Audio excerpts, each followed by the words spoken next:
Jangan lupa subscribe.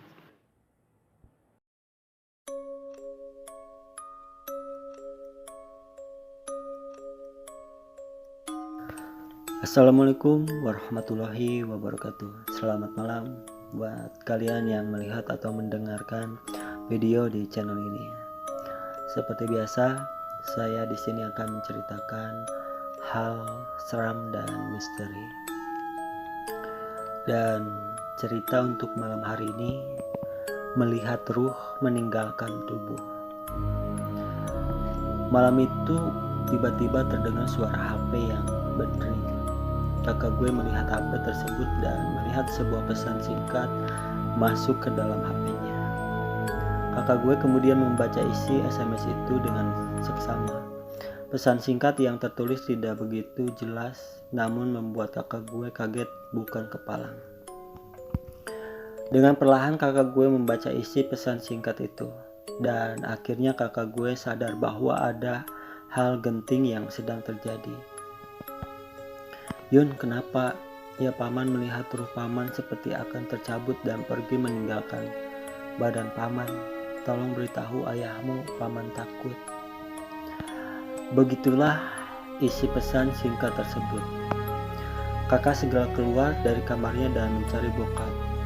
Dengan suara yang terbata-bata, kakak gue berhasil menceritakan apa yang sedang terjadi. Dan kemudian memberitahu semua keluarga yang saat itu memang sedang berada di rumah. Keluarga memutuskan untuk menjemput paman gue yang berada di kampung malam itu juga, dengan meminjam mobil di tempat kakak gue bekerja dan meminta bantuan pada salah seorang teman di kantornya. Dijemputlah paman gue ini. Dan tepat pukul 00, paman gue tiba di rumah gue. Dan dari kejauhan gue lihat ada sesuatu yang berbeda pada paman gue. Wajahnya terlihat tidak sehat. Pandangan matanya kosong dan tergambar jelas rasa ketakutan pada dirinya. Perlahan dia berjalan menapaki perkarangan rumah gua, kemudian duduk di teras depan kamar kakak gua. Nyokap gua mulai menanyakan apa yang sebenarnya terjadi pada paman gua. Seperti orang kehilangan fokus, paman gue tidak merespon pertanyaan nyokap. Paman gue baru mulai tersadar saat nyokap bertanya yang ketiga kalinya dan mulai menceritakan hal yang sedang menimpanya. Aku nggak tahu apa yang sebenarnya terjadi, tapi aku melihat ruhku perlahan keluar dari tubuhku. Hal itu membuatku takut untuk tidur. Aku takut jika ruhku itu keluar, maka aku tak akan terbangun lagi. Aku hampir saja kehilangan kesadaranku, hingga akhirnya aku ambil teleponku dan kukirimkan pesan singkat itu. Begitulah penuturan singkat paman gue malam itu. Kemudian paman gue dibuatkan secangkir kopi untuk menenangkan pikirannya. Paman gue mulai menceritakan bahwa beberapa hari sebelumnya ia mengalami mimpi-mimpi menyeramkan yang membuatnya sering ketakutan untuk tidur.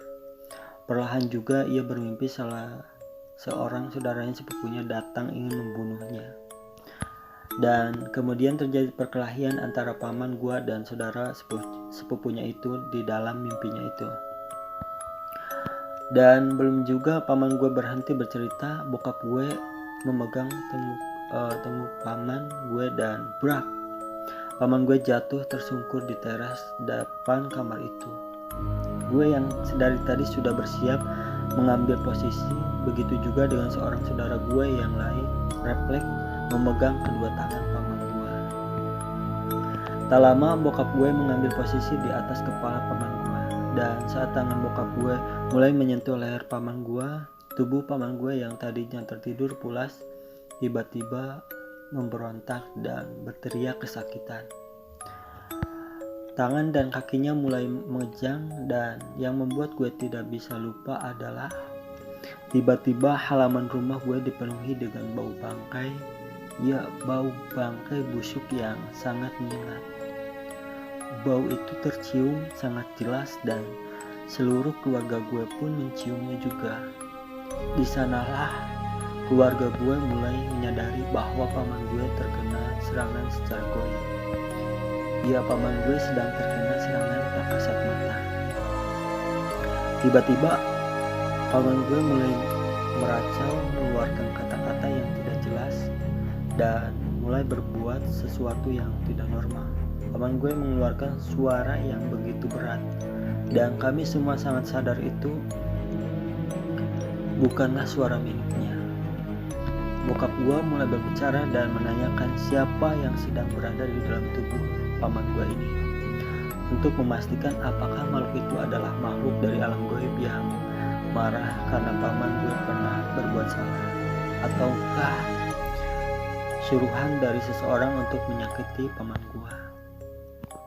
Namun makhluk itu membisu, tidak menjawab pertanyaan bokap gue.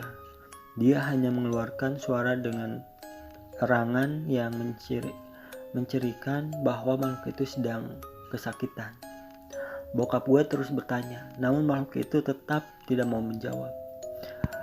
Melihat fisik paman gue yang cukup lemah pada malam itu, bokap gue memutuskan untuk menghentikan proses itu, karena khawatir fisik paman gue tidak kuat lagi untuk melewati proses tersebut. Alhasil paman gue dibiarkan tertidur dan proses tersebut akan dilanjutkan di hari lain yang ditentukan oleh bokap gue. Hingga hari yang ditentukan itu pun tiba. Seluruh keluarga sudah berkumpul di rumah gue.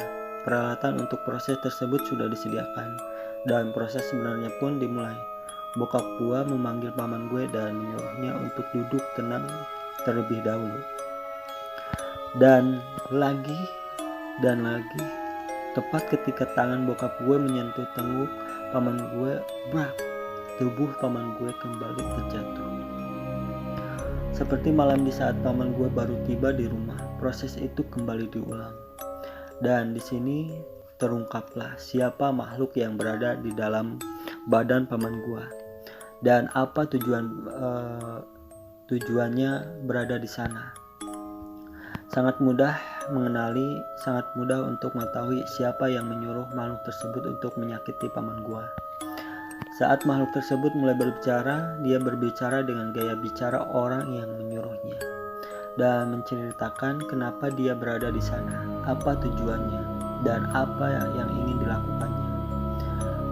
Iri, dengki, dan rasa tidak sukalah yang melatar belakangi semua itu. Akhirnya bokap gue memerintahkan makhluk itu untuk pergi dari tubuh paman gue. Awalnya makhluk itu tidak mau pergi dan tetap bertahan pada tubuh paman gue ini. Namun bokap gue yang sudah tidak mau bertoleransi lagi menyuruh makhluk itu pergi dengan keras. Dan akhirnya makhluk itu pun berhasil dikeluarkan dari tubuh paman gua. Dan setelah kejadian itu, orang yang menyuruh makhluk itu untuk menyakiti paman gue mengalami beberapa kejadian aneh dan mengalami sakit yang entah apa penyebabnya.